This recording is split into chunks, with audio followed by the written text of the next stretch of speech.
पूर्णमदः पूर्णमिदं पूर्णात् पूर्णमुदच्यते पूर्णस्य पूर्णमादाय पूर्णमेवावशिष्यते।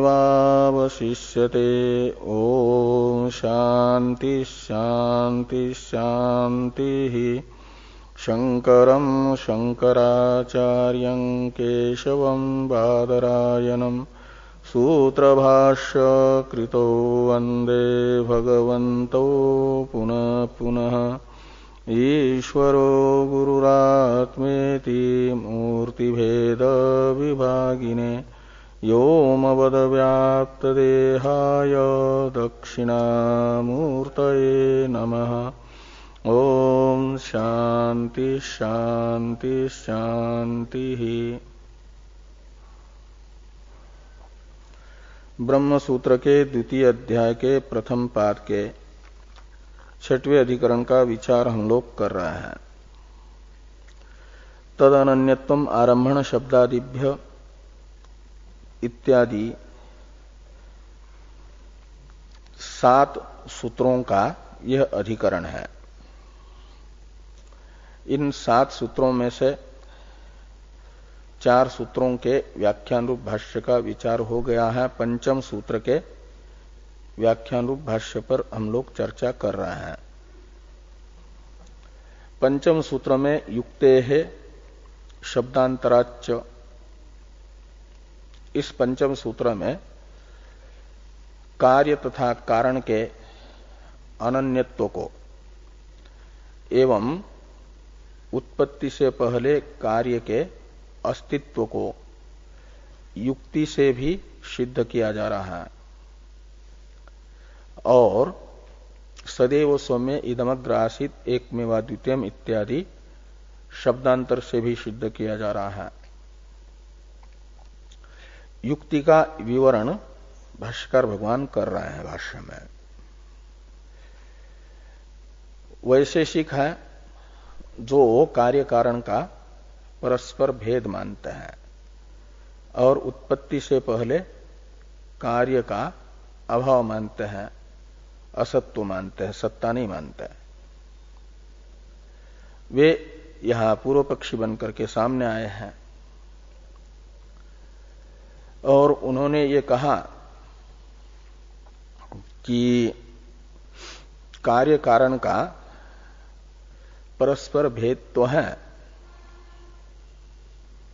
भेद होने पर भी गृहीत इसलिए नहीं हो पा रहा है जैसा गाय और भैंस का भेद है और वह गृहीत भी होता है। गाय भैंस से भिन्न है, भैंस गाय से भिन्न है, ऐसा प्रत्यक्ष भेद उपलब्ध हो रहा है।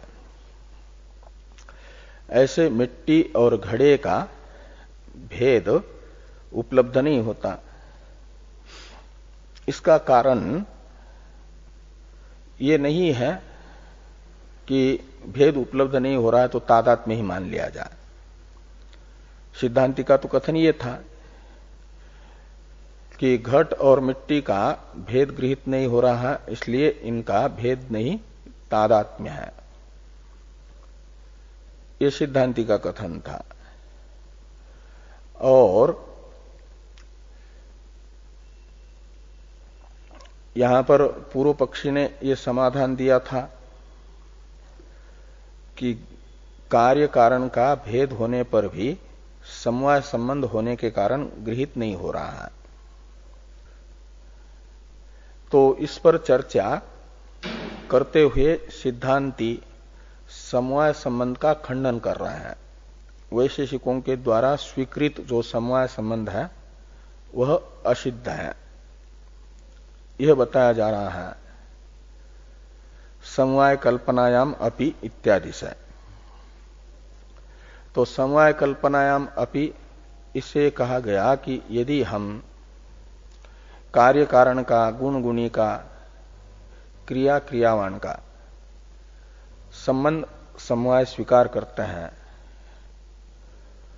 तो मानना पड़ेगा कि वो समवाय संबंध अपने जो समवायी हैं उससे संबद्ध है कि असंबद्ध है। यदि संबद्ध मानोगे तो समवाय का अपने समवायी कार्य कारण के साथ संबंध बताना पड़ेगा। कार्य का तो अपने कारण के साथ समवाय संबंध हुआ, और उस समवाय संबंध का कार्य तथा कारण के साथ क्या संबंध होगा? अपने संबंधी के साथ।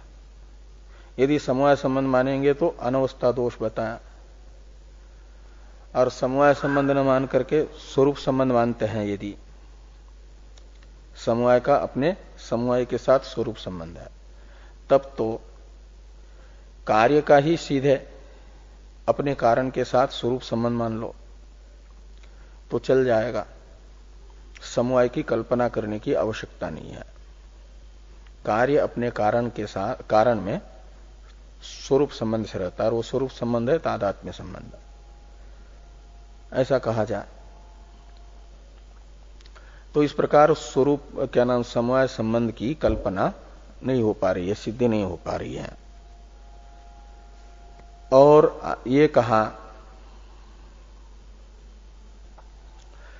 कि यदि ये कहते हैं कि समवाय जो है स्वयं संबंध रूप होने के कारण उसे नियामक बनने के लिए आवश्यकता नहीं है किसी संबंधांतर की, वो स्वयं ही नियामक बन जाएगा विशिष्ट बुद्धि का। क्योंकि यदि समवाय संबंध को असंबद्ध मानेंगे, उसका कोई संबंध स्वीकार नहीं करेंगे, तो ये कहा था कि विशिष्ट बुद्धि नहीं बन पाएगी, विशिष्ट बुद्धि का उच्छेद होगा, क्योंकि जो असंबद्ध पदार्थ होता है वह नियामक नहीं बन पाएगा। तो वैशेषिकों ने यह कहा कि समवाय संबंध तो स्वयं संबंध स्वरूप होने के कारण उसे नियामक बनने के लिए संबंधांतर की अपेक्षा नहीं है। ऐसा यदि वैशेषिक कहते हैं तब तो संयोग नाम का जो एक संबंध है जिसे वैशेषिक नियामक बनने के लिए संबंधांतर की अपेक्षा मानते हैं, संयोग अपने संयोगी के साथ समवाय संबंध से रहता है, ये कहते हैं। समवाय संबंध से अपने संयोगी में संयोग रह करके नियामक बनता है संयुक्त बुद्धि का, तो वो कल्पना नहीं बन पाएगी फिर वैशेषिकों की। ये बात यहां तक बताई गई। तरहि स्वयं संबंध रूपत्वात् अनपेक्षैव समवायम संबध्येत संयोग, ये जो संयोगोपि तरहि स्वयं संबंध रूपत्वात् अनपेक्षैव समवायम संबध्येत, यहां तक के भाष्य वाक्य की जो व्याख्यान रूप टीका है इस पर चर्चा हम लोग कर चुके हैं।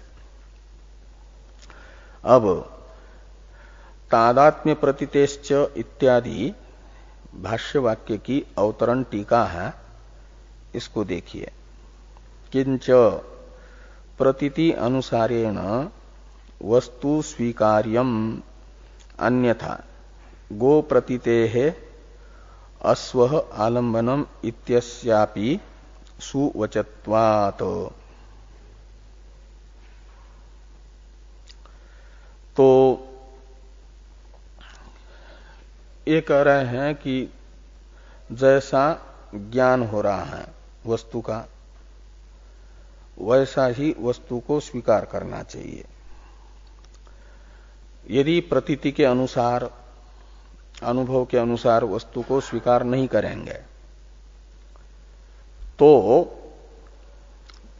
प्रतीति किसी पदार्थ की हो रही है और उस प्रतीति का आलम्बन किसी अन्य पदार्थ को मानने की आपत्ति आएगी। हाँ, विषय दूसरा होगा। यदि प्रतीति के अनुसार पदार्थों को स्वीकार नहीं करते हैं, जैसी प्रतीति हो रही है वैसे ही पदार्थ हैं, ऐसा नहीं मानेंगे तो अन्यथा शब्द का अर्थ है। पहले तो ये कहा कि प्रतीति अनुसारेण वस्तु स्वीकार्यम, जैसी प्रतीति हो रही है वैसी ही वस्तु यानी पदार्थ को स्वीकार करना चाहिए। अन्यथा का अर्थ है प्रतीति के अनुसार वस्तु को स्वीकार न करने पर। गो प्रतीतेः अश्व आलम्बनम इत्यस्यापि सुवचत्वात्। तब तो ये कहना पड़ेगा कि देख रहे हैं गाय को और मानना पड़ेगा इस प्रतीति का विषय अश्व है, क्योंकि प्रतीति के अनुसार तो विषय को स्वीकार कर नहीं रहे हैं वस्तु को, तो ऐसा भी मानने की आपत्ति आएगी। यह आपत्ति पूर्व पक्षी को भी इष्ट नहीं है। तथा च, तो क्या हुआ कि तथा च का अर्थ हुआ कि जैसी प्रतीति हो रही है ऐसी ही वस्तु स्वीकार करना आवश्यक होने पर, अनिवार्य होने पर। मृद घट इति अभेद प्रतीते है, अभेद एव स्वीकार्य। मृद घट ये जो प्रतीति है यह घड़ा और मिट्टी के अभेद को विषय कर रही है, घड़े को मिट्टी से अभिन्न बता रही है। तो मिट्टी से घड़े को अभिन्नतया विषय करने वाली जो प्रतीति है उस प्रतीति में मिट्टी और घड़े का अभेद विषय बन रहा है, तो वैसा ही मानना चाहिए, फिर अभेद ही मानना चाहिए। ये कहते मृद घट इति अभेद प्रतीते है, अभेद एव स्वीकार्य, अभेद ही स्वीकार करना पड़ेगा। ताभ्याम अत्यंत भिन्नस्य समवायस्य तन्यामकत्व असंभवात् इत्याह तादात्मेति।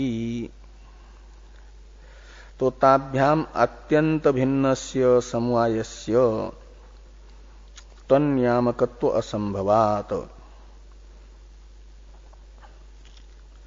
तो ताभ्याम यानी घट और मिट्टी, मिट्टी और घट से अत्यंत भिन्न जो समवाय है वह तन्यामक यानी अभेद प्रतीति का नियामक संभव नहीं है।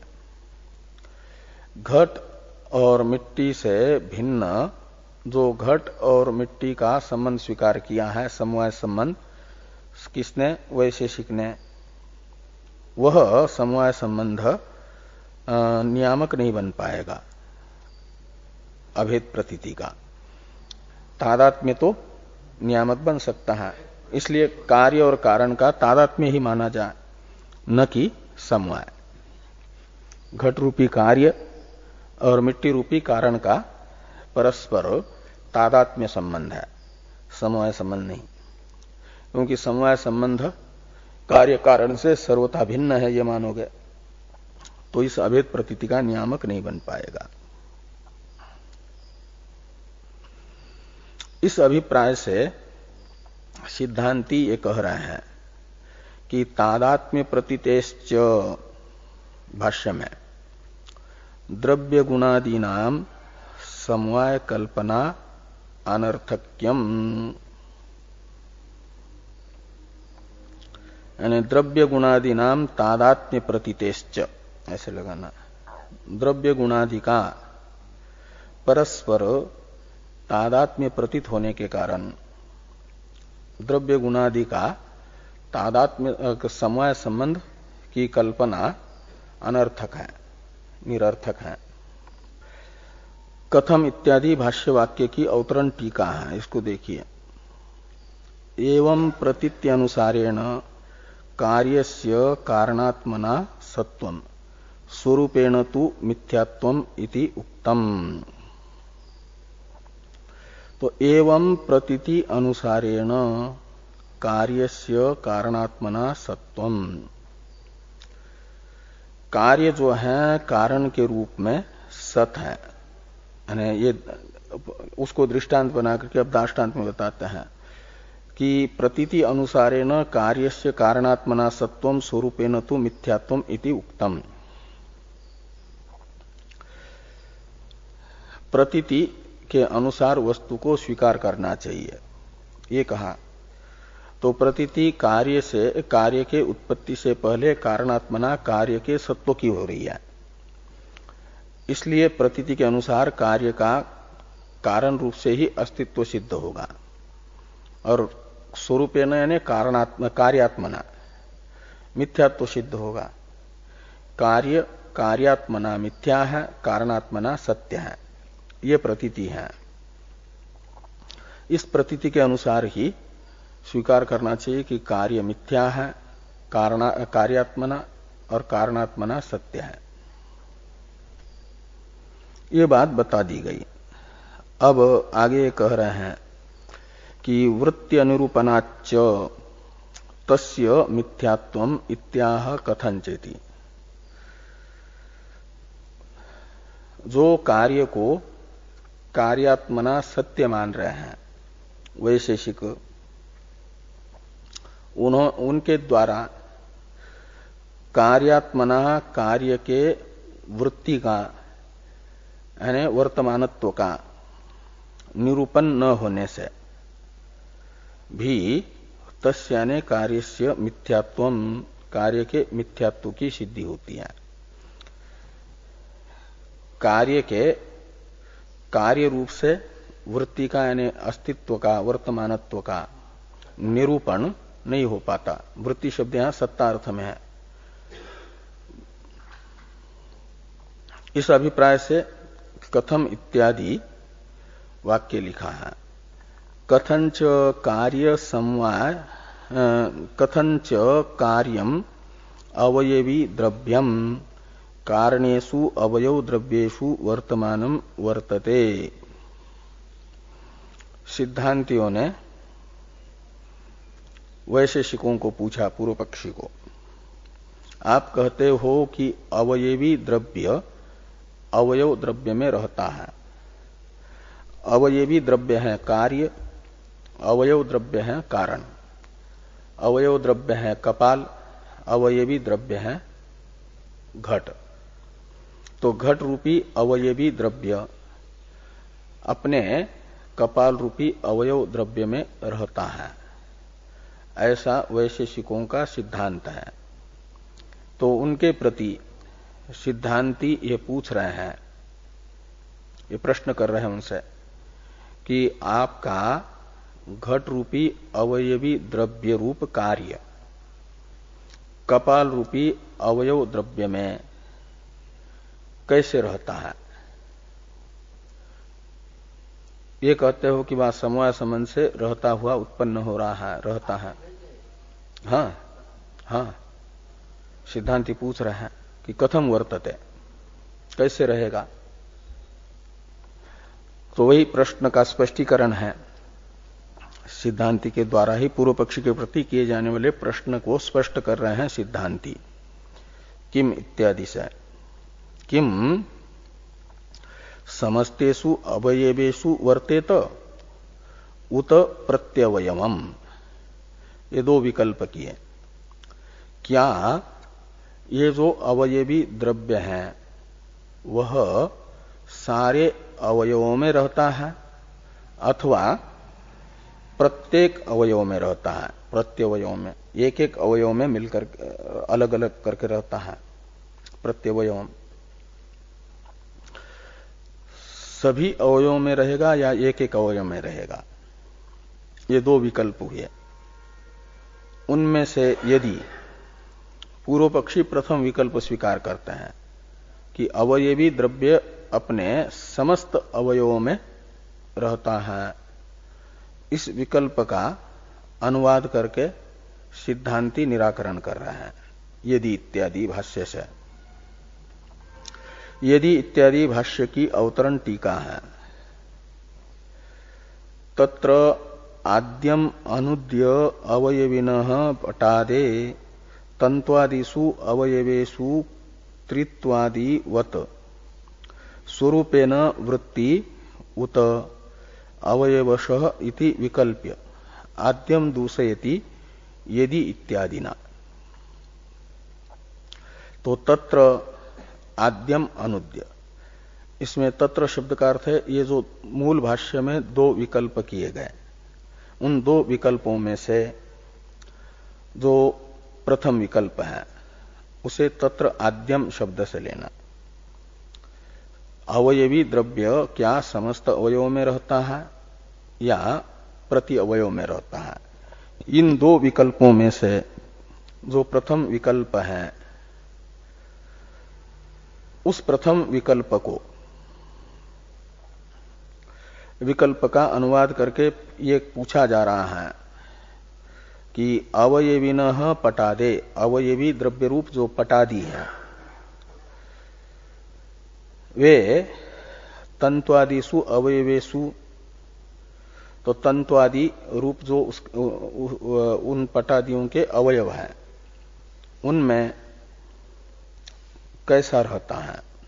अवयवेषु वृत्ति, क्या त्रित्वादिवत स्वरूपेण, जैसे त्रित्व संख्या स्वरूपेण रहती है किसमें, 3 में, चतुष्टो संख्या 4 में रहती है स्वरूपतः। ऐसे त्रित्वादि संख्या के तरह क्या अवयवी पट अपने सभी तंतु रूपी अवयवों में रहता है या एक एक अवयव में रहता है, ये पूछ रहे हैं कि त्रित्वादिवत स्वरूपेण वृत्ति उत अवयवशः, अथवा एक एक अवयव में क्रमशः रहता है। इस प्रकार ये विकल्प करके आद्यम दूषयति, यानी त्रित्वादि के तरह उसकी स्वरूपेण वृत्ति है।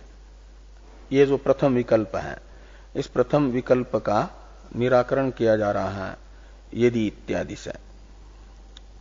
तो भाष्य में है कि यदि तावत् समस्तेषु वर्तेत ततो अवयवी अनुपलब्धि प्रसज्जेत,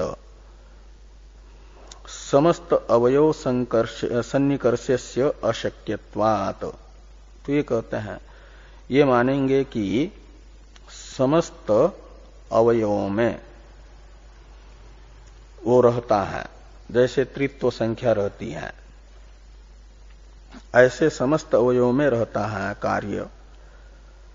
तब तो कहते हैं ततः यानी तरही अवयवी अनुपलब्धि प्रसज्जेत, तब तो अवयवी के अनुपलब्धि का प्रसंग आएगा। क्यों? तो कहते इसलिए कि समस्त अवयव सन्निकर्षस्य अशक्यत्वात्, समस्त अवयवों के साथ संबंध अवयवी का असंभव होने से अवयवी बनेगा ही नहीं। ये हुआ समस्त अवयव सन्निकर्षस्य अशक्यत्वात्।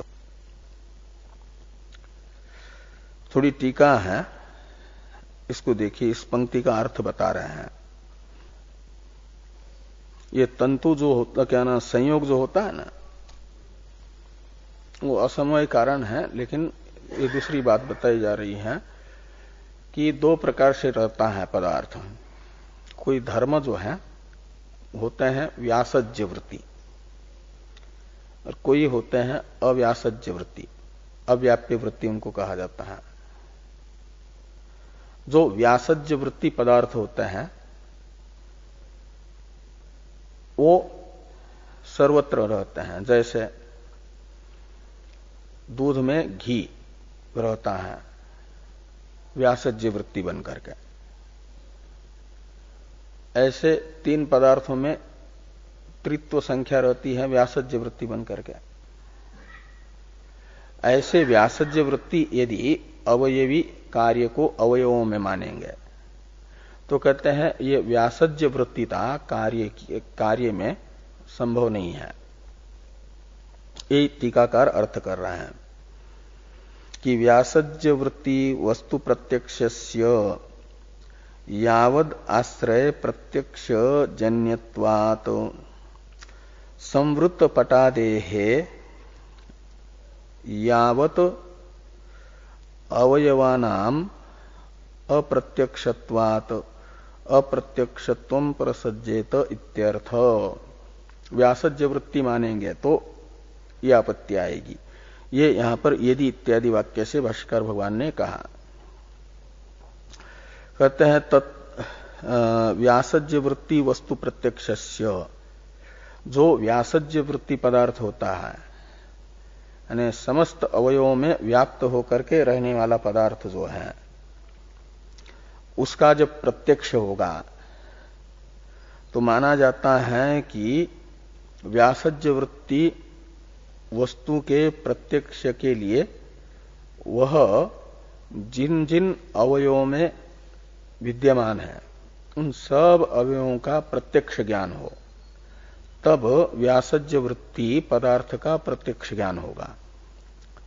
व्यासज्य वृत्ति पदार्थ के प्रत्यक्ष ज्ञान का कारण है व्यासज्य वृत्ति पदार्थों के समस्त अवयवों का ज्ञान।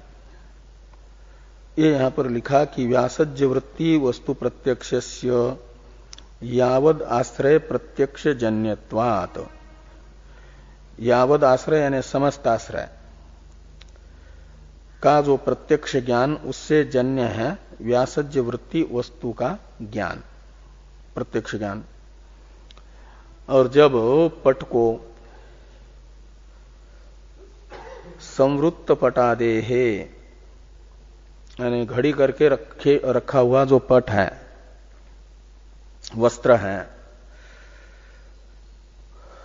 उसका यावत अवयवानाम अप्रत्यक्षत्वात्, घड़ी करके रखे हुए समेट करके रखे हुए वस्त्र का, वस्त्र के जितने अवयव हैं उन सब अवयवों का प्रत्यक्ष होना संभव नहीं है। जो ऊपर ऊपर दिख रहे उन्हीं का प्रत्यक्ष हो रहा है और जो अंदर दबे हुए उनका तो प्रत्यक्ष हो नहीं रहा है। तो फिर पट का प्रत्यक्ष न होने की आपत्ति आएगी। ते कह रहे हैं कि यावद संवृत्त पटादेर यावद अवयवानाम अप्रत्यक्षत्वात् अप्रत्यक्षत्वं प्रसज्जेत, अप्रत्यक्षत्व होगा, प्रत्यक्ष नहीं होगा। क्योंकि व्यासज्य वृत्ति मानेंगे त्रित्व संख्या जैसे व्यासज्य वृत्ति है, ऐसे अवयवी द्रव्य अपने अवयवों में व्यासज्य वृत्ति है। ऐसा मानने पर यह नियम होता है व्यासज्य वृत्ति पदार्थ का ज्ञान उसके समस्त अवयवों के ज्ञानाधीन है और संवृत्त पट के समस्त अवयवों का ज्ञान संभव न होने से, कारण के न होने से कार्य पट का ज्ञान न होने की आपत्ति आएगी। यह बात भाष्यकार भगवान ने यदि इत्यादि वाक्य से बताई है। यदि तावत समस्तेषु वर्तेत ततो अवयवी अनुपलब्धि प्रसज्जेत समस्त अवयव सन्निकर्षस्य अशक्यत्वात्, क्योंकि समस्त अवयवों का उस समय ज्ञान नहीं हो पा रहा है।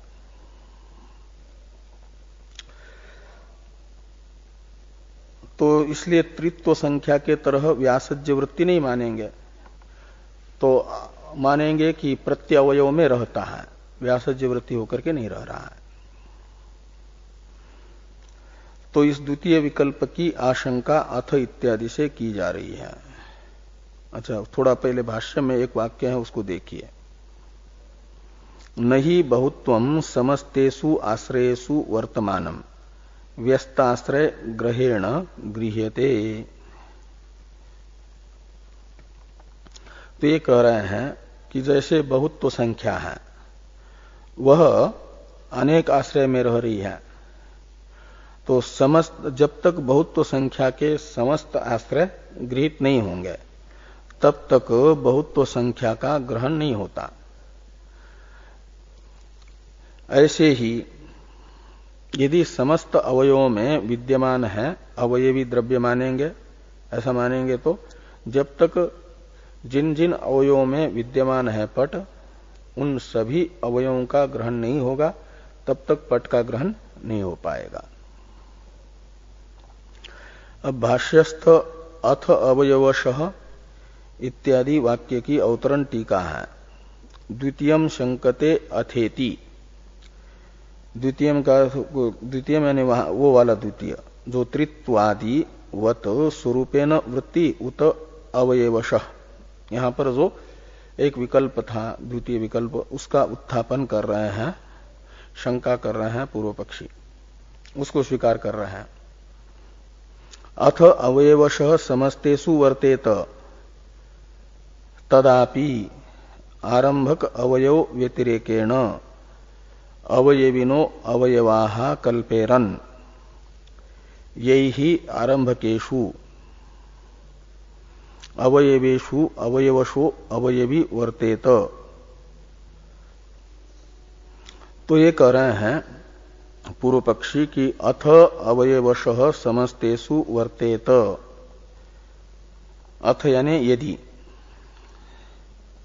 अथ शब्द यहां पर यदि अर्थ में है कि यदि पूर्व पक्षी ये कहते हैं कि अवयवशः समस्तेषु वर्तेत, एक एक क्रमशः एक एक अवयव में रहता हुआ सब अवयवों में रहता है, ऐसा मानेंगे, तब तो कहते तदापि आरंभक अवयव व्यतिरेकेण अवयविनो अवयवा कल्पेरन् यैहि आरंभकेषु अवयवेषु अवयवशः अवयवी वर्तेत। तो कहते हैं कि अवयवी के अन्य अवयवों की भी कल्पना करनी पड़ेगी। ऐसा कहेंगे कि जैसे एक व्यक्ति के 4 बंगले हैं, तो चारों में एक साथ तो एक ही व्यक्ति रह नहीं सकता ना, क्रम से रहेगा, पहले एक में रहेगा, फिर दूसरे में, फिर तीसरे में। तो जिन बंगलों में जा रहा है वे बंगले अलग हैं, व्यक्ति अलग हैं। ऐसे ये मानना पड़ेगा कि अवयवशः अवयवों के साथ संबंधित होने वाला अवयवी, ये जो है उसके आरंभक अवयव अलग हैं और अवयवी के साथ, अवयवी को अवयवों के साथ जोड़ने वाले अवयव अलग हैं, ऐसी कल्पना करनी पड़ेगी। ये यहां पर कह रहे हैं कि अथ अवयवशः समस्तेषु वर्तेत तदापि आरंभक अवयव व्यतिरेकेन, जो आरंभक अवयव है पट के तंतु, जिन तंतुओं से पट आरब्ध हुआ है उनसे अतिरिक्त अवयवी पट के अन्य अवयवों की भी कल्पना करनी पड़ेगी। किस लिए कहते हैं यही आरंभकेषु अवयवेषु अवयवशः अवयवी वर्तेत, जिन अन्य कल्पित अवयवों से आरंभक अवयवों के साथ यह अवयवशः अन्वित हो पाएगा पट रूपी कार्य, ऐसे अवयवों की कल्पना करनी पड़ेगी। तो जैसे उदाहरण के लिए बता रहे हैं भाष्य में कि कोशावयव व्यतिरिक्तैर्हि अवयवैहि असिहि कोशम व्याप्नोति। तो जैसे कोश के अवयव हैं, उन कोश के अवयवों से अतिरिक्त अवयवों से असी यानी तलवार कोश के साथ जुड़ जाती है, कोश से संबंध करती है, कोश में व्याप्त होती है। जिन अवयवों से कोश बना है, कोश यानी तलवार को रखने का जो साधन होता है, वो अलग कोशारंभक अवयवों से बना है और उनसे अलग अवयवों को लेकर के ये अंदर प्रविष्ट होती है असी तलवार। और ऐसा कहेंगे तो फिर अनवस्था नाम का दोष आएगा। तो ये कहते हैं कि अनवस्था च एवं प्रसज्जेत, यदि अलग अवयवों की कल्पना करेंगे तो अनवस्था नाम का दोष भी आएगा। थोड़ी टीका है, इसको देखिए। यथा हस्ते कोशे च अवयवशः खड्गो वर्तमानो हस्तमात्र ग्रहेपि गृह्यते एवं यत्किंचित अवयव ग्रहेण अवयविनो ग्रह संभवे अपि अवयवानाम अनवस्था स्यात् इति दूषयति तदापीति। तदापि इत्यादि के अवतरण में सिद्धांति का अभिप्राय स्पष्ट करते हुए टीकाकार ने ये कहा कि जैसे हस्ते कोशे च अवयवशः खड्गो वर्तमान, खड्ग है तलवार, उसे कोश में रखा है, तो कोश में रखा हुआ जो खड्ग है कोश से निकालते समय हाथ से आधा निकाला तो कुछ अवयवों के माध्यम से हाथ से संबंध है उसका, और कुछ खड्ग का अंश कोश से अभी ढका हुआ है, तो उसे अलग अलग अवयवों को लेकर के हाथ से संबद्ध अवयव खड्ग के अलग हैं और कोश में से ढके हुए तलवार के अवयव अलग हैं। तो अलग अलग अवयवों को लेकर के संबंध बन रहा है हाथ के साथ और कोश के साथ खड्ग का। जैसे ऐसे ही अवयवी द्रव्य के विषय में भी मानना पड़ेगा। इस अभिप्राय से लिखा कि यथा हस्ते कोशे च अवयवशः खड्गो वर्तमानो हस्तमात्र ग्रहेपि गृह्यते, हाथ का ग्रहण करने पर भी गृहीत होता है। एवं यत्किंचित अवयव ग्रहेण अवयविनो ग्रह संभवेपि अवयवानाम अनवस्था स्यात् इति दूषयति तदापीति। तो ये कहते हैं कि यत्किंचित, तो हाथ के ग्रहण से भी गृहीत हो रहा है वो खड्ग जैसे, ऐसे ही यत्किंचित अवयव ग्रहेण अवयविनो ग्रह संभवे अपि अवयवानाम अनवस्था स्यात्। तो यत्किंचित समस्त अवयवों का, इस पक्ष में समस्त अवयवों का ग्रहण करने की जरूरत नहीं है अवयवी के ग्रहण के लिए।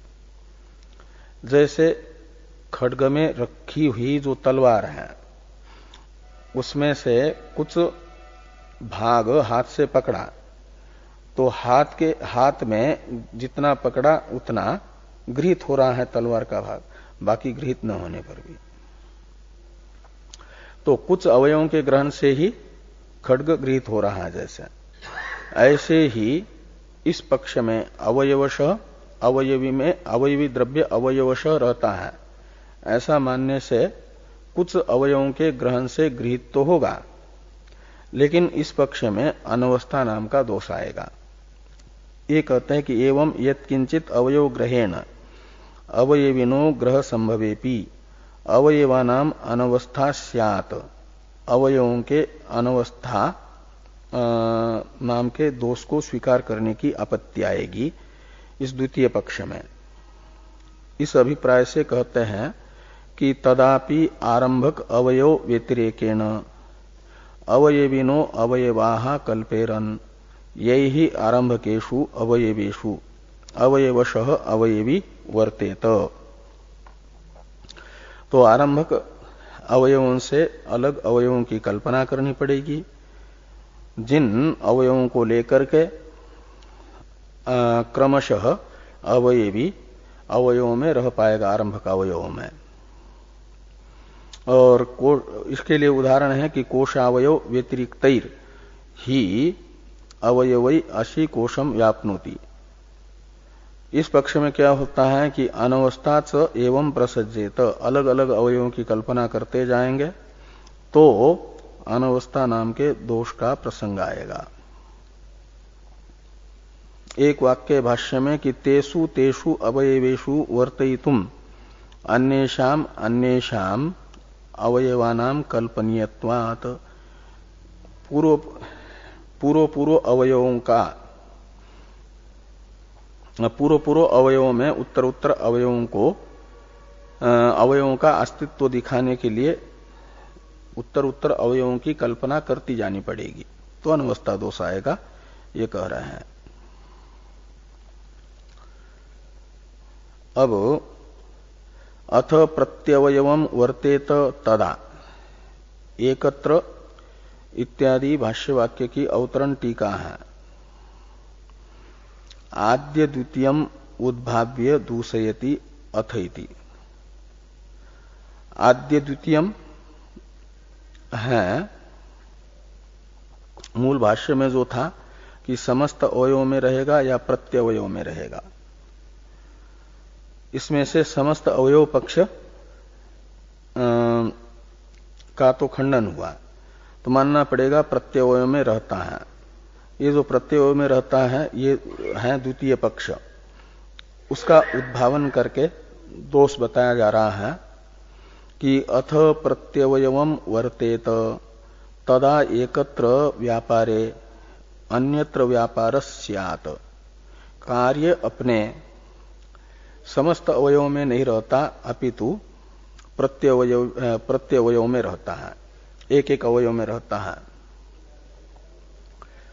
ऐसा मानेंगे तो कहते तदा एकत्र व्यापारे अन्यत्र अव्यापार स्यात्। तो एकत्र व्यापार मानने पर यानी जहां रह रहा है कार्य जिस अवयव में, वहां तो मानना पड़ेगा कि उसका अस्तित्व, व्यापार है क्रिया, अस्तित्व रूप क्रिया, और अन्यत्र यानी अन्य जिन अवयव में नहीं रह रहा वहां पर पट का अभाव मानने की, कार्य का अभाव मानने की आपत्ति आएगी। तो अन्यत्र अव्यापार प्रसंग यानी असत्व प्रसंग। नहीं देवदत्त सृग्ने सन्निधीयमान तद अहरेव पाटलिपुत्रेपि सन्निधीयते। तो कहते जैसे देवदत्त नाम का व्यक्ति यदि सृग्न देश में है तो उसी समय पाटलिपुत्र में नहीं रह सकता। एक समय एक व्यक्ति एक ही स्थान पर अन्वित हो सकता है।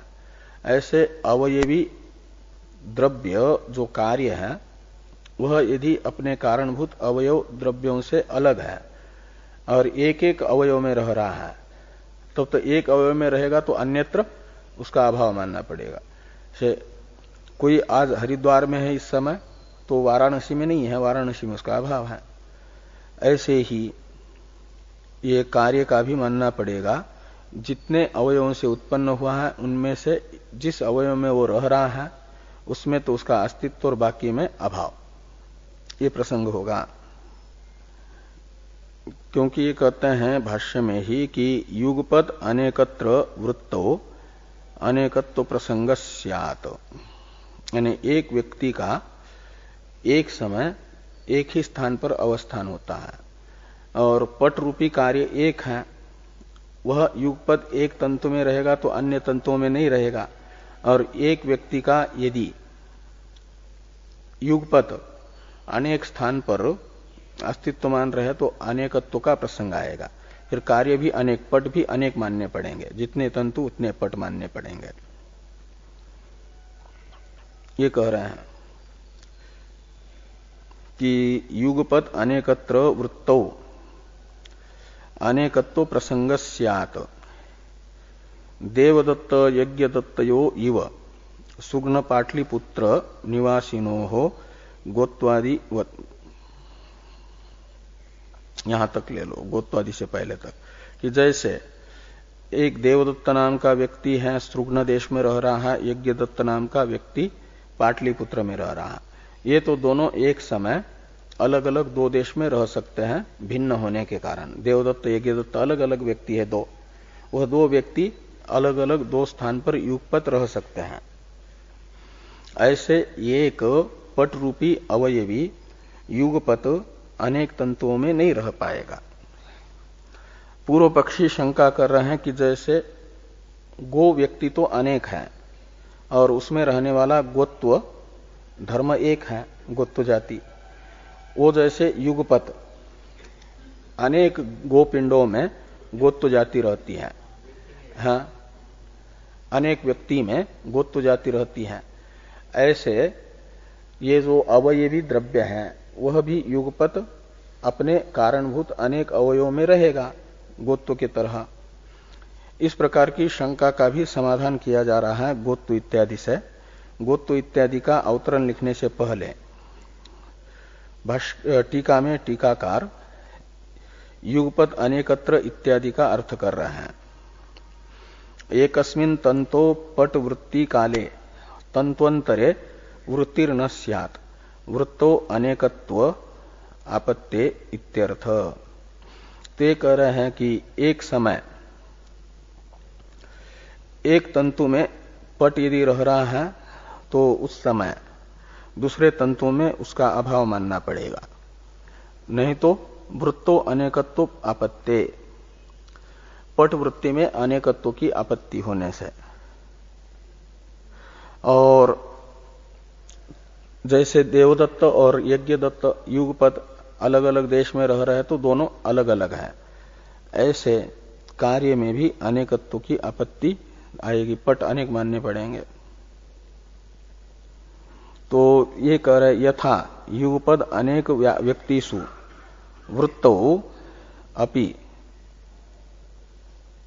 यथा युगपद अनेक व्यक्तिषु वृत्तौ अपि जाते है अनेकत्व दोषो नास्ति तथा अवयविन इति आशंकते गोत्वेति।